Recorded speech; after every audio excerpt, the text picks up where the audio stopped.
আসসালামু আলাইকুম, সবাই কেমন আছেন? আশা করি সবাই আল্লাহর রহমতে ভালো আছেন। তো আজকে দুপুরের রেসিপিটা আর কি শেয়ার করতেছি। তো আজকে রান্না করব একটু গরুর মাংস, কোরবানির মাংস। তো তার জন্য পেঁয়াজ, কাঁচামরিচ সোমবারে দিয়ে দিলাম, মশলা আদা রসুন জিরা ওটা সব মশলা দিয়ে মশলাটা কষানো হয়ে গেছে। তো মাংস দিয়ে দিলাম।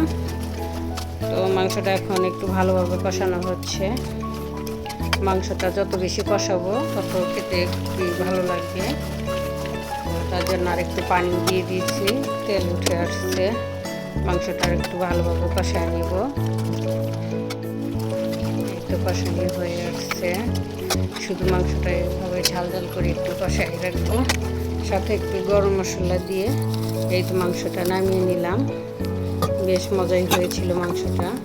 তো সাথে করব বেগুন ভর্তা, তার জন্য শুকনো মরিচ ভেজে নিচ্ছি।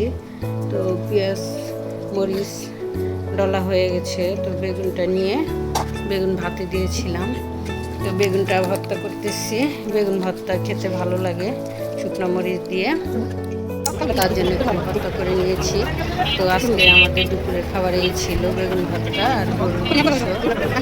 তো দুপুরের দিকে গরমের সময় দেখলাম বাজারে গেছি, তো একটু তালের বিচি আর কি নিয়ে আসলাম।